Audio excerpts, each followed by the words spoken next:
Ya, assalamualaikum Sobat Football United, ringan amatiran ala gue. Sebelumnya gue ingin ucapkan terima kasih segala ucapannya dari Assalamualaikum Sobat Football United, ringan amatiran ala gue. Sebelumnya gue ingin ucapkan terima kasih banyak ya untuk semua ucapan dari Sobat Football United untuk gue yang sedang liburan ini ya. Terima kasih. Ya, gue doakan semoga Sobat Football United semua juga sehat-sehat selalu. Sekeluarga besar bahkan ya, sehat-sehat selalu, lancar-lancar terus urusan positif, dan juga dimurahkan selalu oleh Allah rezekinya, dijauhkan dari mara bahaya dan juga dari segala fitnah. Oke, terima kasih Sobat Football United. Kali ini gue ingin membahas terkait dengan Anthony ya, di mana jadi dari Mark Odgen ini dari ESPN.co.uk, salah satu jurnalis yang menurut gue kredibilitasnya juga lumayan oke, mengatakan kalau Manchester United ini akan membiarkan ya Anthony untuk cabut dengan status pinjaman musim panas ini kalau klub dari Anthony ya, artinya klub peminat dari Anthony ini mau sanggup membayar gaji dari Anthony.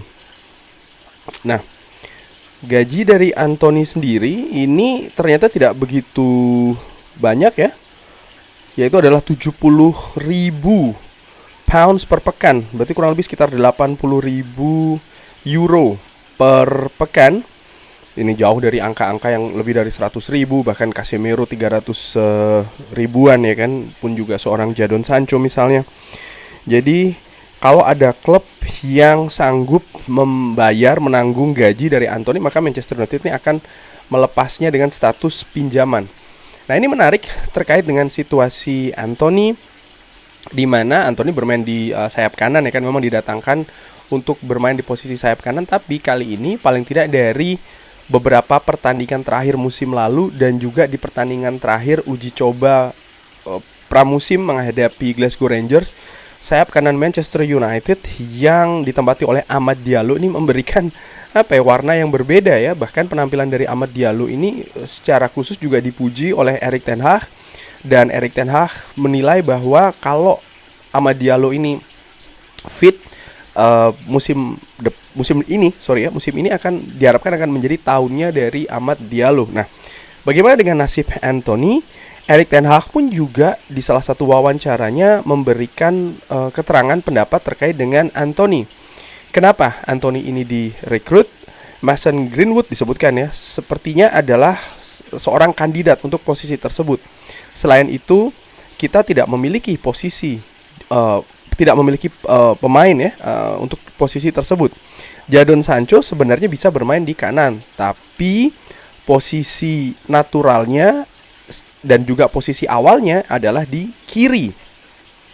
Ketika Mason Greenwood memiliki masalah, sesuatu harus dilakukan dan seseorang harus didatangkan, dibeli. Dari diskusi ya, ternyata dari tim pemandu bakat Manchester United, Anthony ini berada di daftar nomor 1. Dia ini tampil luar biasa di hampir semua pertandingan Ajax di Champions League. Dan ini bukan keputusan yang gila. Di bulan awal ketika dia datang ya, dia menunjukkan potensinya dengan mencetak 3 kali di 3 pertandingan awal. Setelah itu segalanya menjadi lebih sulit. Musim lalu terutama merupakan hal yang tidak bagus ya. Tapi saya masih teryakinkan kalau dia memiliki potensi untuk bermain di klub ini. Nah, Anthony kan didatangkan secara mahal, harga fantastis sampai 100 juta. Erik ten Hag juga memberikan keterangan terkait dengan ada apa terkait tentang hal tersebut ya. Para pemain yang datang ke sini ini merupakan keputusan hasil dari keputusan bersama. Keputusan ini selalu diambil setelah melakukan konsultasi dengan sporting director ya. Pada saat itu Manchester United belum ada sporting director, adanya Richard Arnold sebagai CEO dan juga John Murtough, mungkin juga dengan Darren Fletcher ya. Saya tidak pernah membuat sebuah keputusan sendirian ya terkait dengan pemain-pemain baru. Ketika orang-orang, ini penting, sekali lagi ini penting ya, ketika orang-orang mengatakan saya menghabiskan uang cukup banyak, itu tidak benar. klub yang melakukannya. Saya tahu angka-angkanya, tapi saya tidak tahu angka-angka tersebut secara detail. Yang saya ketahui pemain mana yang akan mendapatkannya ya, dan dibandingkan dengan hierarki di locker room atau di dressing room. Nah, jadi keputusan untuk mendatangkan Anthony ini ternyata memang keputusan secara bersama. Intinya Erik ten Hag membutuhkan pemain di sayap kanan, dan pada saat itu ada situasi dengan Mason Greenwood yang ternyata cukup rumit, dan ya Erik ten Hag butuh pemain untuk lini kanan ya, sayap kanan. Pada saat itu keputusan bersamanya untuk mendatangkan Anthony. Sekarang bagaimana kira-kira nasib Anthony musim depan? Kan kurang lebih seperti itu yang banyak diperbincangkan oleh fans. Well, gua melihat seperti ini. Saat ini Manchester United memiliki setidaknya 2 pemain yang bisa bermain di sayap kanan. Nomor 1 adalah ya Amad Diallo, tadi sudah gua bahas. Yang lainnya adalah Alejandro Garnacho, yang ketika dimainkan di sebelah kanan, dia juga bisa berperforma secara baik. Hanya saja, ini sekali lagi, hanya saja Manchester United ini akan tanding atau berkompetisi di 4 kompetisi ya, yang berbeda. Liga, FA Cup, Carabao dan juga Europa League. Di mana karakter dari 4 kompetisi tersebut ini berbeda-beda. Yang menyusahkan dalam tanda kutip menurut gua adalah ya Premier League tentu saja, karena butuh ketahanan. Ini akan menjadi kompetisi yang panjang ya. Sementara FA Cup dan juga Carabao ini sifatnya turnamen dengan efek yang bisa secara langsung terjadi. Nah, yang menarik ada Europa League. Europa League ini situasinya akan berbeda dengan musim-musim sebelumnya. Dimana musim sebelumnya ini kan penyisihan grup, lalu knockout ya kan. Kali ini kan akan berbeda. Ada hal yang juga bisa jadi ini membuat tim yang berperforma secara konsisten itu yang akan bisa melaju terus. Performa secara konsisten artinya ada hal yang harus dilakukan secara jangka panjang. Kalau gua melihat misalnya Alejandro Garnacho di musim lalu, dia sempat bermain secara bagus, tapi ada juga periode-periode yang menurut gua juga cukup panjang ya, di mana dia mengalami kesulitan. Hanya saja memang pada saat itu Erik ten Hag tidak memiliki banyak pilihan, sehingga ya Alejandro Garnacho dalam tanda kutip selalu didorong. Walaupun dia sebenarnya tidak tampil buruk sih, tapi maksud gue dia tidak bisa tampil secara level permainan yang tinggi nih secara konsisten, dan menurut gue di situ kunci untuk klub itu bisa sukses. Jadi pemain-pemain harus terus tampil di kapasitas tertinggi dengan konsisten. Kompetisi secara internal ini juga dibutuhkan. Artinya untuk satu posisi paling tidak ada 2 atau 3 pemain yang saling berebut ya dalam tanda kutip, sehingga atmosfer di Carrington ini bisa selalu panas, bisa selalu tinggi persaingannya. Diharapkan pemain juga terus menjaga kestabilan dari kapasitas bermainnya di level yang tinggi juga. Musim lalu Manchester United ada cedera. Yang musim ini ini bisa juga terjadi, ada cedera ataupun juga pemain yang performanya menurun, sehingga diharapkan ada pemain lain yang bisa menutupi hal tersebut. Balik lagi, akankah Anthony bisa menjadi pemain tersebut? Well, menurut gua kedalaman squad itu penting. Kedalaman squad itu penting. Gua menilai Anthony ini sebagai pemain yang memiliki karakter juga bagus. Sekalipun musim lalu dia ada permasalahan yang sangat besar, tapi dia menunjukkan karakter mental yang tidak buruk gitu. Sehingga gua secara ringan amatiran sih berpendapat sebaiknya dia dipertahankan. Mungkin ada beberapa sebab bulan ya dia mending dilepas saja lalu datangkan pemain baru.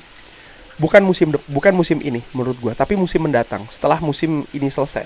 Menurut gue seperti itu. Gue berpendapat musim ini biarkanlah Anthony diberi kesempatan untuk bersaing secara ketat ya dengan pemain-pemain lain. Kalau dia gagal musim selanjutnya, di mana akan menuju kontraknya yang selesai, kurang lebih berarti akan ada 2 musim lagi ya kan. Nah, itu bisa dipertimbangkan untuk dijual bahkan. Sedangkan musim ini biarkanlah dia bersaing dengan ya Amad Diallo, dengan Alejandro Garnacho, dengan Mason Mount misalnya. Dan gua harapkan dengan situasi yang lebih kondusif ya di manajemen Manchester United, di struktur klub juga, mungkin ada hal yang baru juga kan terkait dengan staf medis, juga situasi terkait dengan masalah hukum dari Anthony. Kalau memang itu sudah bisa diperbaiki, ya menurut gua kenapa tidak coba Anthony ini dengan atmosfer yang lebih positif, katakanlah demikian, dibandingkan dengan musim lalu. Toh kalau gue lihat ya, di pertandingan-pertandingan yang dilalui oleh Anthony di musim pertama, ya gue sepakat dengan Erik ten Hag bahwa dia juga menunjukkan potensi begitu. Dia tampil bersama dengan klub sebesar Manchester United. Dia datang di saat-saat terakhir, artinya adaptasinya dia tidak panjang, tapi dia bisa langsung menunjukkan penampilan yang juga bagus gitu ya di beberapa pertandingan, walaupun belum secara konsisten. Penampilan di pertandingan pertama misalnya menghadapi Arsenal, lalu bagaimana dia juga menjadi penentu ketika menghadapi Barcelona. Ini merupakan beberapa contoh, dan di pertandingan-pertandingan lainnya. Dari situ gue menilai ya dia sebenarnya punya potensi. Sekali lagi dia punya potensi. Ada solusi lain yang tadi disebutkan, mungkin dipinjamkan dulu dengan musim selanjutnya dikembalikan ke Manchester United. Itu juga bisa menjadi salah satu solusi gitu ya. Kalau dia memang bisa mengembalikan permainannya di luar Manchester United gitu ya, itu juga bisa dilihat solusi sih, sehingga musim selanjutnya dia akan kembali lagi ke Old Trafford. Ada solusi A, solusi B, ya tadi A sudah gue sebutkan, yang B barusan gue sebutkan juga. Tapi kalau gue secara ringan amatir, gue lebih memilih solusi A sih. Biarkan dia bersaing secara natural ya di Manchester United. Kalau dia tersingkir ya sudah, biarkan dia tersingkir, musim berikutnya langsung dilepas secara permanen. Tapi ya menurut gue dengan sekali lagi dengan atmosfer yang lebih positif, gue harapkan sih dia bisa lebih berkembang, karena potensi itu menurut gue secara ringan amatiran itu ada sih sebenarnya, dan itu sudah pernah ditunjukkan oleh Anthony. Tapi bagaimana Sobat Football United? Bisa berbeda pendapatnya, nggak masalah, sampaikan secara sopan ya. Selain itu, sebelum gue tutup video ini, juga bagaimana nilai investasi dari Anthony yang juga cukup tinggi ya kan. Diharapkan Manchester United ini bisa menjaga valuasi dari Anthony. Peminjaman itu salah satu solusi, betul, tapi sekali lagi sih gue menilai kenapa dia tidak dibiarkan saja ya untuk fight secara internal, bersaing merebut posisinya dengan pemain-pemain yang saat ini juga sedang tampil secara bagus. Kalau itu yang terjadi, maka ya Carrington akan terus berada pada level tinggi, persaingan yang sangat ketat untuk satu posisi utamanya di lini kanan Manchester United. Kurang lebih demikian. Terima kasih sudah menyaksikan. Jangan lupa like, sholat, dan juga subscribe. Assalamualaikum warahmatullahi wabarakatuh. Thank you.